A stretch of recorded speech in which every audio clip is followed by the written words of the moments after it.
Assalamualaikum warahmatullahi wabarakatuh. Pada video kali ini, kami dari kelompok 8 ingin menjelaskan mengenai sejarah tentang pembentukan hukum fikih pada masa Imam Hanbali.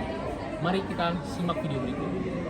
Dalam sejarah perkembangannya, terdapat 4 imam besar yang sangat berpengaruh dalam pembentukan fikih Sunni: Abu Hanifah, Malik bin Anas, Muhammad bin Idris Asy-Syafi'i, dan juga Ahmad bin Hanbal. Imam Ahmad bin Hanbal adalah pendiri mazhab Hanbali. Ia dikenal sangat kuat berpegang pada Al-Quran dan juga hadis sebagai sumber utama hukum Islam. Mazhab ini berkembang pada abad ketiga Hijriah dan menjadi salah satu pilar penting dalam tradisi fikih Islam hingga sekarang. Imam Ahmad bin Hanbal lahir di Baghdad pada tahun 164 Hijriah atau 780 Masehi pada masa kekuasaan dinasti Abbasiyah. Sejak muda, beliau memang dikenal sebagai seorang pencari ilmu yang sangat tekun. Ia melakukan perjalanan ilmiah ke berbagai pusat keilmuan Islam seperti Kufah, Basrah, Syam, Yaman, Mekah, dan Madinah untuk mempelajari hadis dan fikih dari para ulama besar. Pada masa itu, dunia Islam sedang mengalami masa keemasan perkembangan ilmu fikih, yaitu antara abad kedua hingga keempat Hijriah. Pada periode ini, muncul banyak mazhab fikih karena adanya diskusi, perdebatan ilmiah, serta pembukuan ilmu hadis dan hukum Islam.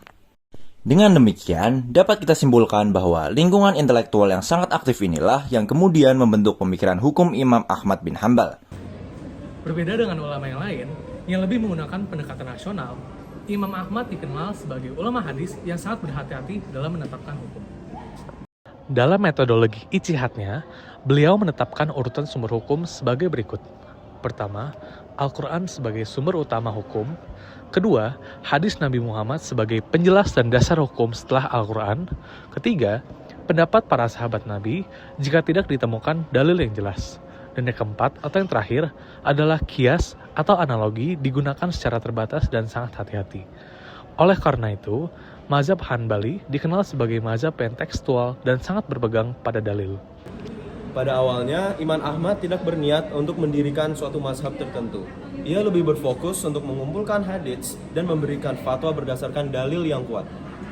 Salah satu karya terbesarnya adalah Kitab Musnad Ahmad yang berisi puluhan ribu hadits. Setelah wafatnya Imam Ahmad pada tahun 241 Hijriah atau 855 Masehi, murid-muridnya mulai menyusun dan menyebarkan fatwa serta metode ijtihad beliau. Dari sinilah kemudian terbentuk mazhab Hanbali sebagai salah satu mazhab fikih dalam Islam. Mazhab ini kemudian berkembang di berbagai wilayah, terutama di Timur Tengah, dan tetap menjadi salah satu tradisi fikih yang dipelajari hingga sekarang. Secara keseluruhan, pembentukan fikih pada masa Imam Ahmad bin Hanbal merupakan hasil dari perpaduan antara ketekunannya dalam mempelajari hadis, kondisi intelektual yang berkembang pada masa Abbasiyah, serta komitmen beliau dalam mempelajari Al-Quran dan Sunnah. Melalui perkembangan tersebut, Imam Ahmad bin Hanbal berhasil memberikan sumbangsih besar bagi tradisi hukum Islam, serta meninggalkan warisan ilmiah yang masih dipelajari oleh umat Islam hingga hari ini. Secara keseluruhan, pembentukan fikih pada masa Imam Ahmad bin Hanbal merupakan hasil dari perpaduan antara ketekunannya dalam mempelajari hadis, kondisi intelektual yang berkembang pada masa Abbasiyah, serta komitmen beliau dalam mempelajari Al-Quran dan Sunnah. Melalui pendekatan tersebut, Imam Ahmad bin Hanbal berhasil memberikan sumbangsi besar dalam tradisi hukum Islam, serta meninggalkan warisan ilmiah yang masih dipelajari oleh umat Islam hingga hari ini. Terima kasih sudah menonton video kami. Semoga apa yang telah kami sampaikan pada video ini bermanfaat bagi penonton semua.